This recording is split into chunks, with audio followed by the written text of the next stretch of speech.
thank all the people of South Africa and abroad who did nominate the people who eventually were honored over the weekend. Anyone in the public can nominate any person or any organization for national orders. As we speak now, we have already opened the process of nominations, and the nominations will close on the 31st of July. So we call on all South Africans to make their nominations so that their nominations can be considered. Once the nominations have been received, the National Advisory Council for National Orders sits down and sifts through the nominations, looks at the merits and demerits of each candidate. They do their own further research, and on the basis of that, they then make recommendations to the President, who is the grand patron of national orders. And then the President, on the basis of the recommendations of the Advisory Council, then decides who should be honored. The National Advisory Council does do its own homework, and in some cases, yes, they do consult certain people, but it's often not done that you call meetings in stadiums, etc., to consult on national orders. The Advisory Council has got eminent people who are very respected in society and who apply their minds to the nomination. And I say this, and you probably would have seen this in the run-up to the weekend National Orders Award, the controversy surrounding the awarding of the former president of Guyana, Lyndon Forbes Burnham, from those who are saying that he didn't deserve. Did you see that at all? Yes, we did. We did indeed. Did you take it into account? Were you worried about it? Yes, of course, that worried us quite greatly.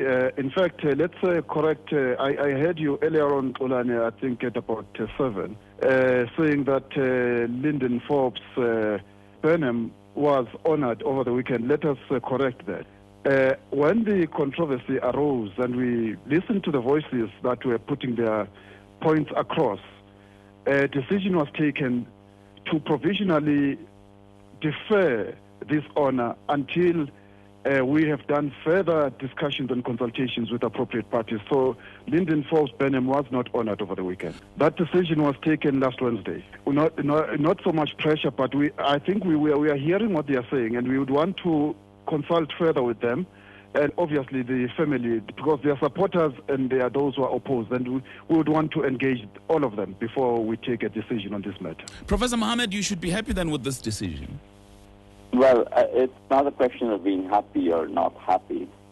I want to say, first of all, I am glad that I'm on with Dr. Lubisi. This here is, we are concerned about the memory of Oliver Tambo, because Oliver Tambo was a revolutionary and Burnham was not. And by that we are saying that, look, Burnham, it's not that he did not contribute to the anti-apartheid cause, but among his crimes that he committed was the killing of Walter Rodney and other opposition figures in Guyana. The South Africans fought a long, hard struggle. I mean, I grew up in Guyana as a youth, and I was involved in the anti-apartheid struggle, but I was not a supporter of Burnham. Burnham came to power with the aid of imperialism, and he held on to power illegally as Prime Minister for 16 years and as Executive President for 5 years to rig the elections in Guyana. So, I mean, he has a very controversial history. So it's not a question of us being happy. I mean, this should never have happened. Well, I mean, he was killed under Burnham's watch. Burnham was the Executive President. We have to back up a little because, I mean, as Professor Rupert Lewis of the University of West Indies said in a statement this week, anyone who witnessed Burnham's death and witnessed Forbes Burnham on television gloating about the killing of Walter Rodney by a bomb nearly 30 years ago would be shocked to learn that he was named for this award. You know, Burnham went on television and said his steel was sharper when Walter Rodney was killed. As the president of the country, he did, rather than gloating, he should have opened up a national and international inquiry. Walter Rodney was not just any Tom, Dick, and Harry out there. Walter Rodney, you have to remember, and we have to back up, on Walter Rodney's return to Guyana in 1972, Burnham refused to allow him to get a teaching job at the University of Guyana. In 1978, he was jailed with others on trumped-up charges, and then in 1980, he was killed. So it's not, I mean, the accusation of Burnham's involvement is not an idle accusation, and Burnham did nothing to clear his name.